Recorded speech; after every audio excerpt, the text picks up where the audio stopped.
সম্মানিত সভাপতি, ক্যাবিনেট নির্বাচিত সভাপতি, বিশিষ্ট পেশাজীবী নেতা অধ্যাপক ডাক্তার হারুনুর রশিদ, উপস্থিত আছেন বিশেষ অন্যতম বিশেষ অতিথি মুক্তিযুদ্ধ মন্ত্রণালয়ের মাননীয় প্রতিমন্ত্রী ইঞ্জিনিয়ার ইশরাক হোসেন এবং অধ্যাপক ডাক্তার ফরহাদ আলিম ডোনার, বিএনপি চেয়ারপারসন উপদেষ্টা কাউন্সিলের সদস্য, ট্যাবের প্রধান উপদেষ্টা এবং জিয়াউর রহমান ফাউন্ডেশনের নির্বাহী পরিচালক সহ ট্যাবের সংগ্রামী মহাসচিব ডাক্তার জহিরুল ইসলাম শাকিল সহ সকলকে সালাম জানাচ্ছি। শহীদ জিয়াউর রহমান রণাঙ্গনে যেমন যুদ্ধ করেছিলেন, যে কথাটি বললাম, তেমনি পাশাপাশি দেশ গঠনে বাংলাদেশের যখনই সংকট এসেছিল তখনই উনি ঝাঁপিয়ে পড়েছিলেন দেশ বিনির্মাণে।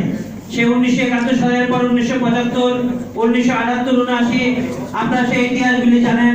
যখনই বাংলাদেশ সংকটে নিপতিত হয়েছিল তখনই প্রেসিডেন্ট জিয়াউর রহমান, শহীদ রাষ্ট্রপতি জিয়াউর রহমান দেশ বিনির্মাণে এগিয়ে এসেছিল।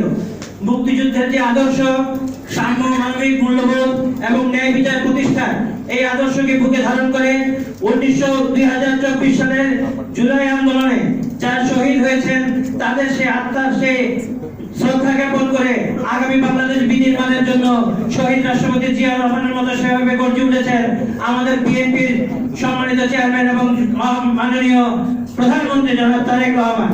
ওনার নেতৃত্বে সুযোগ্য উত্তরসূরি হিসেবে আগামী বাংলাদেশে মুক্তিযুদ্ধের সেই চেতনাকে ধারণ করে এবং 24-এর সেই চেতনাকে আমরা পাশাপাশি সাথে নিয়ে দেশ বিনির্মাণে এগিয়ে যাব।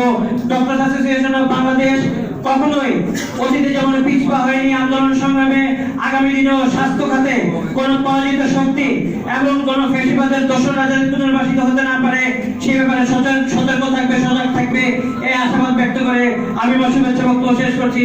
ধন্যবাদ। বাংলাদেশ জিন্দাবাদ, ক্যাম্প জিন্দাবাদ, শহীদ জিয়া অমর হোক, বেগম খালেদা জিয়া অমর হোক, তারেক রহমান জিন্দাবাদ। ধন্যবাদ। ধন্যবাদ ডাক্তার পারভেজ কারখান থেকে তার সংক্ষিপ্ত বক্তব্য জানাই।